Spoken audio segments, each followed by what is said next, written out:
श्री राम की दिनचर्या। श्री रामदास बोले, हे शिष्य सुनो, अब मैं रामचंद्र जी की दिनचर्या बताता हूँ, जिसे वे सबको शिक्षा देने के लिए किया करते थे।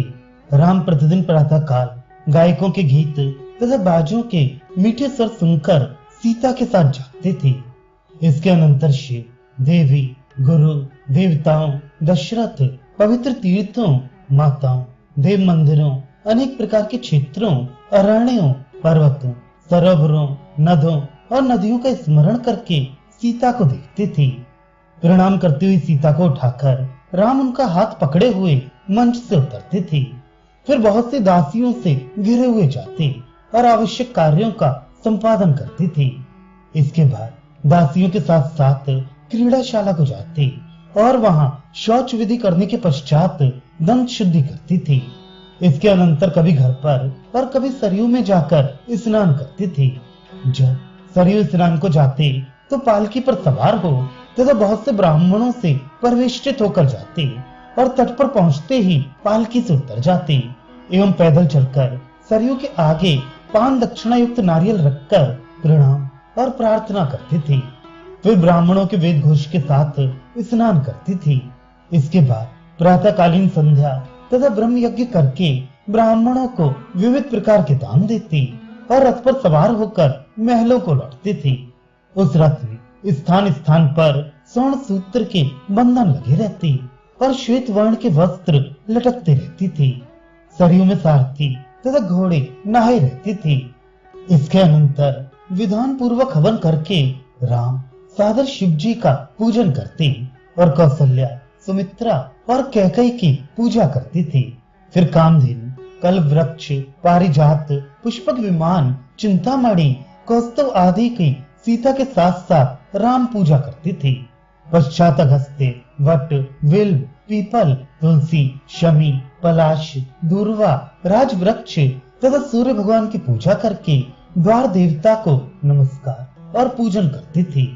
तदनंतर वृष, अश्व, हाथी, रथ, शास्त्र, ब्राह्मण, कोठार, कोश, पाकशाला, सिंहासन, छत्र, चमर, व्यजन, मुकुट, मंच, दीपिका और दर्पण की पूजा करके पुस्तकों आदि का पूजन करते थे। फिर ऊंचे आसन पर बैठे अपने गुरु की पूजा और नमस्कार करके उनके मुख से कथा सुनते थे। इसके अनंतर अपने भ्राताओं, पुत्रों और पंडितों के साथ बार बार सीता के प्रार्थना करने पर ब्राह्मणों के संग स्वस्थ मन से कामधेनु, कल्प वृक्ष और दोनों मणियों से उत्पन्न तथा अग्नि पर बनाए अन्न का भोजन करके पान खाते थे। तदनंतर सुंदर कपड़े पहने तथा दिव्य वस्त्र से कमर कसके भांति भांति के अस्त्र शस्त्र धारण करते थे। इसके बाद पहले से ही बुलाए हुए वैद्य तथा जोशी आते। उनको आते देखकर राम उठ खड़े होते और दो पग आगे बढ़कर स्वागत करके उन्हें लाते एवं अतिशय सम्मान करते थे। वे आकर सामने बैठ जाते और राम उनकी पूजा करते थे। इसके बाद वैद्य आनंद पूर्वक बैठकर राम के आज्ञानुसार रत्न, मुद्रा तथा कंगन आदि से सुशोभित उनके दाहिने हाथ की नाड़ी देखता था।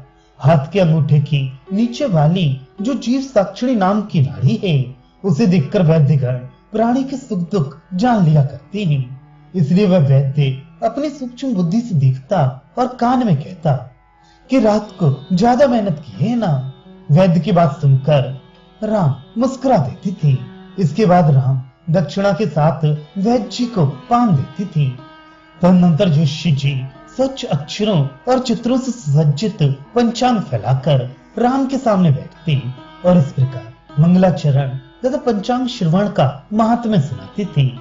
विघ्नेश्वर गणेश जी, ब्रह्मा, महेश, समस्त देवता, सूर्य, शनि, चंद्रमा, मंगल, बुध, बृहस्पति, शुक्र, राहु, केतु आदि सारे ग्रह आपके मंगलदाता हों। तिथि के सुनने से लक्ष्मी अचल होती है। वार के श्रवण से आयु बढ़ती है। नक्षत्र श्रवण पुराकृत पापों के समूह को नष्ट करता है। योग अपने प्रियजन के वियोग से बचाता तथा करण सब प्रकार की मनोकामना पूर्ण करता है। अतः ब्राह्मण के मुख से प्रतिदिन इनका श्रवण करना चाहिए, क्योंकि प्राणियों का सब प्रकार से कल्याण करता है। सस्ते श्री रामचंद्र जी, आज शुक्ल पक्ष की दशमी तिथि है, रविवासर है, पुष्य नामक सुनक्षत्र है, ऐन्द्र योग है और कर्क राशि में बैठा चंद्रमा आपकी राशि से दूसरे स्थान पर है। ये चैत्र का महीना है, वसंत ऋतु है। आप आनंद पूर्वक राज्य करें और बहुत दिनों तक इस पृथ्वी तल पर रहें। सब सुखी हों, सब निरोग हों, सब लोग मंगलमय दिन देखें और किसी प्रकार का दुख न देखें। इस प्रकार जोशी के कहे पंचांग को सुनकर और उससे तांबूल दक्षिणा देकर विदा करती थी। इसके बाद वेग के साथ माली बांस की टोकरी में फूलों की मालाएं लाकर राम को भेंट करता था। उन मालाओं को वहां उपस्थित सब लोगों में बांटकर राम स्वयं भी पहनती थी। इसके अनंतर नाई आता। वे स्वर्ण की चौखटी से सज्जित दर्पण राम को दिखाता था। शीशे में राम चंद्रमा के समान सुंदर, मुस्कुराहट युक्त और कमल के समान नेत्रों वाले अपना मुख देखती थी। वह मुख छोटी सी नासिका से युक्त भरा हुआ गोलाकार अच्छे अच्छे कुंडलों तथा मोतियों के गुच्छों से अतिशय शोभायमान एवं तेजोमय था। दोनों कपोल ऊंचे थे। सुंदर सी तिरवाली अर्थात 3 लकीरें माथे में पड़ी थी। वे स्वर्ण और रत्नों से सुशोभित मुकुट मस्तक पर धारण किए थे। इस प्रकार अपना मुखमंडल देखकर राम बहुत प्रसन्न होती थी। इसके पश्चात एक सेवक आता जिसके हाथों में सुलगती हुई धूप रहती थी। वह धूपदानी राम के सामने रखकर तथा नमस्कार करके दूतों के बीच में प्रभु के सामने बैठ जाया करता था। इसके अनंतर शिविका में बैठकर राम घर से बाहर निकलती थी। बाहर के आंगन में वंदीजन खड़ी रहती थी। उन्हें राम देखती और जब राम को वे देखते तो वे प्रणाम करके ऊंचे स्वर से राम के पूर्व पुरुषों का यश गाने लगते और फिर राम की स्तुति करती थी। वे उनके किए रावणवध आदि चरित्रों का विशद वर्णन करती थी। तदनंतर चारणगण प्रसन्न मुख होकर गाना गाते और नट तथा नर्तकियां नाना प्रकार के बाजों के ताल पर नाचने लगती थी। कितने ही लोग विनोद करने लगते जिससे कि राम प्रसन्न हो। इसके बाद कितने ही प्रकार के बाजे बजने लगती थी। तब राम दूसरे आंगन से तीसरे में पहुंचते थे। वहां बहुत से हाथी, घोड़े, पालकियां और रथ खड़े रहते थे जिनमें अनेक प्रकार के अलंकार लगे रहते और अच्छे कपड़ों का ओहार पड़ा रहता था। इसके बाद उस आंगन से बाहर आए हुए उन राजाओं, पुरवासी और मित्रों को देखती थी जो वहां राम की प्रतीक्षा में पहले ही से उपस्थित रहा करती थी। फिर 5वीं चौक में पुष्पक विमान, पुष्प वाटिका तथा शस्त्र धारण किए हजारों सिपाहियों को देखती थी। फिर 6ठी चौक में जाकर हाथ जोड़े हुए हजारों घुड़सवार वीरों को देखती थी। इसके बाद 7वीं चौक में पहुंचकर अपनी राजसभा में जाती थी। वहां पालकी से उतरकर सिंहासन के पास जाती थी। दाहिनी ओर सिंहासन को प्रणाम करके शनि शनि सीढ़ियों से चढ़कर सिंहासन पर बैठती थी। वह सिंहासन छत्र से सुशोभित रहता था। राम के बैठ जाने पर लक्ष्मण छत्र लाते, भरत चमर लाते, पंखा शत्रुघ्न जी लेकर खड़े होते और हनुमान जी राम की चरण पादुका लिए रहती थी। इसके सिवाय सुग्रीव जल की धारा, विभीषण एक सुंदर सा दर्पण, अंगद तांबूल का पात्र लिए रहती थी और वस्त्र के संदूक जामवान लिए रहती थी। राम पीठ पर तकिया लगाकर सिंहासन पर बैठती और उनके पीछे लक्ष्मण, दाहिनी ओर भरत, बाईं ओर शत्रुघ्न, सामने पवन कुमार, वायव्य कोण में सुग्रीव, ईशान कोण में विभीषण और आग्नेय कोण में अंगद खड़े होती थी। नैऋत्य कोण में जामवान रहती और बहुत से पूर्वासी चारों ओर खड़े रहती थी। रामचंद्र जी के आगे सब राजे हाथ जोड़ जोड़ कर खड़े रहा करती थी। राम के दाहिने बाएं दोनों ओर एक ऊंचे आसन पर मुनिगण बैठती थी। सामने हजारों नर्तकियां नाचती थीं। इसके बाद वीरगण और फिर दूतगण खड़े रहा करती थी। समस्त ऋषिशर तथा दोनों राजकुमार भी आकर अपने अपने आसन पर बैठ जाती थी। राम के मित्र तथा राजे राम की आज्ञा अनुसार बैठती थी। जो नगर के मुख्य निवासी थे वे तथा मित्रगण भी बैठती थी। इनके सिवाय और लोग राम के सामने बैठते नहीं थे, उन्हें खड़े ही रहना पड़ता था। उन सबों के बीच में राम की एक अनुपम शोभा होती थी। सेवक आदि में से कोई भी नहीं बैठता था, उनमें से केवल सुमंत्र बैठती थी। इस प्रकार सभा में बैठ और नाना प्रकार के राजकार्य करके भाई और बेटों को कितने ही काम सौंप कर विविध प्रकार के कौतुक देखने के बाद पहले की तरह अपने घर को लौट जाती थी। उस समय गोमुख हाथी बाजे बजने लगती थी। उन बाजों को सुनकर घबराई हुई सीता हाथ में जल की झाड़ी लेकर राम के आने की प्रतीक्षा करने लगती थी। राम भी पहले की तरह सातों चौक लांग कर चलते हुए सब लोगों को प्रसन्न करते जाते थे। फिर भाई तथा पुत्रों को साथ लिए आगे बढ़ते हुए अपने भवन में जाते थे। वहां पीले रंग के रेशमी कपड़े पहने सीता को देखते और सीता भी लज्जा के मारे सिर झुकाए और तिरछे नेत्र कटाक्षों से राम को मुग्ध करती हुई सामने आती थी। उस समय सीता के अलंकारों और नुपुरों की अनेक प्रकार की झनकार सुनाई पड़ती थी। इसके बाद राम जल लेकर हाथ पैर धोते, कुल्ला करते और सीता का हाथ अपने हाथ से पकड़कर उठती थी। तब लक्ष्मण आदि को विदा करके सीता के महलों में जाती थी। वहां पर बाहर जो कुछ कौतुक देखते रहे वो सब एक एक करके सीता को सुनाते और उन्हें प्रसन्न करती थी।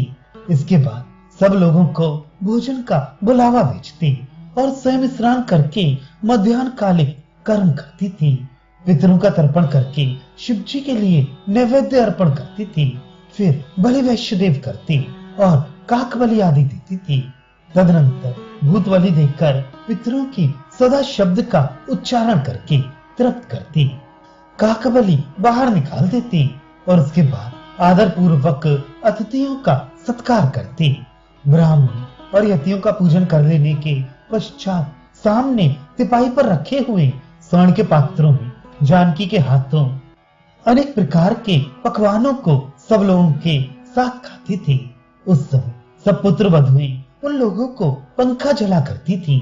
भोजन करने के पश्चात हाथ धोते और उत्तम तांबूल खाकर ब्राह्मणों को दक्षिणा देती थी।